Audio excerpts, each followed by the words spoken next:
heboh. Ustadz Abdul Somad,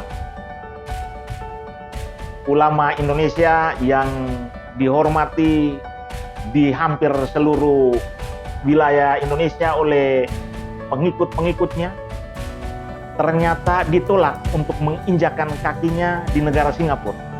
Jadi pegawai imigrasi tak bisa menjelaskan. Jadi yang bisa menjelaskan itu mungkin Ambassador of Singapore in Jakarta. Beberapa waktu lalu, Ustadz Abdul Somad bersama 7 orang meluangkan waktu untuk berlibur ke Singapura.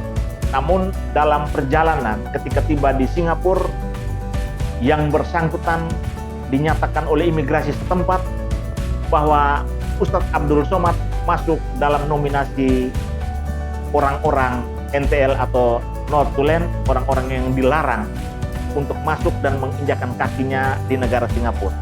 Pernyataan tentang melarang Ustadz Abdul Somad untuk menginjakan kakinya di negara Singapura kemudian sedikit heboh ketika Ustadz Abdul Somad mengklarifikasi bahwa dia sesungguhnya dideportasi, jadi bukan dilarang untuk menginjakan kakinya atau memasuki wilayah Singapura. Karena menurut Ustadz Abdul Somad atau UAS, dia sudah melewati beberapa tahapan, namun ketika berada di bandara, 6 rekannya yang lain, termasuk istri dan anaknya bersama 4 sahabatnya yang lain, itu sudah diizinkan untuk masuk. Ketika pemeriksaan sampai kepada pribadi Ustadz UAS ini, pihak imigrasi kemudian membatalkan atau tidak mengizinkan Ustadz Abdul Somad untuk melanjutkan tahapan untuk bisa pesiar di negara Singapura. Ustadz Abdul Somad kemudian meminta lembaga atau DPR segera memanggil Duta Besar negara Singapura untuk mengklarifikasi mengapa sampai dia tidak boleh menginjakan kakinya di Singapura. Ustadz Abdul Somad bahkan membawa-bawa bahwa penolakan dirinya untuk menginjakan kakinya di negeri Singapura adalah bagian dari bagaimana harga diri bangsa diinjak-injak. Jadi saat ini Ustadz Abdul Somad baru merasa bahwa dia adalah representasi dari harga diri negara ini. Ketika dia mengalami penolakan oleh lembaga atau negara di Singapura, negara yang berdaulat, dia merasa bahwa bukan dia saja yang dipermalukan, tapi harga diri, kedaulatan, kedudukan sebagai sesama bangsa serumpun di Asia Tenggara juga ikut tercoreng, direndahkan. Pertanyaannya adalah, bagaimana perasaan seorang Ustadz Abdul Somad ketika dalam mimbar keagamanya kemudian merendahkan umat agama lain dengan menyatakan bahwa di palang atau di salib terdapat jin kafir. Pernyataan yang sesungguhnya merendahkan sebagian besar elemen bangsa yang lain yang cinta terhadap kebinekaan.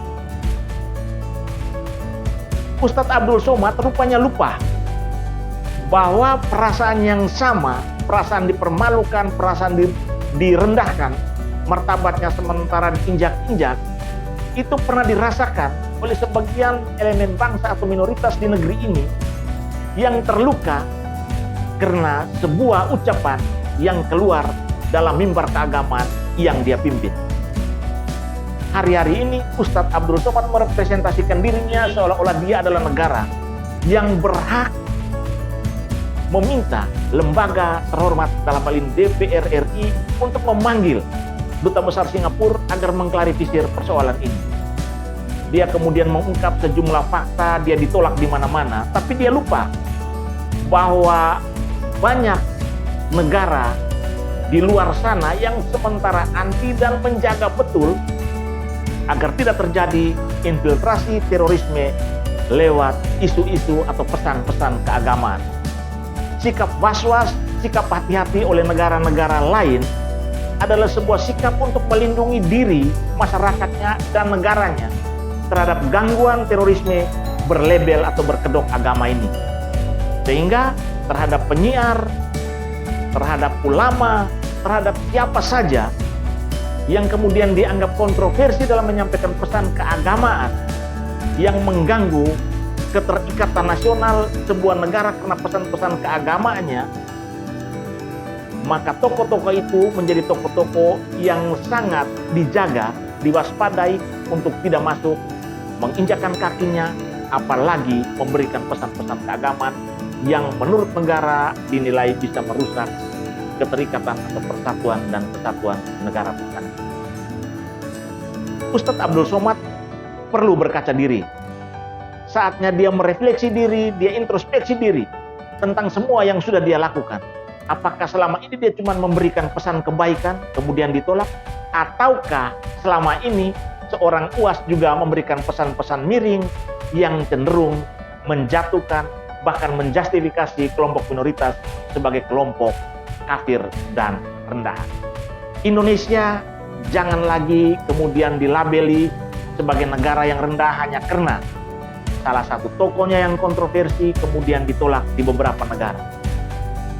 Indonesia memiliki banyak persoalan tentang kemiskinan, tentang akses masyarakat terhadap air bersih, tentang listrik, tapi hal itu tidak pernah disuarakan, tidak pernah diteriakan, bahkan tidak pernah dimintai untuk dipertanggungjawabkan.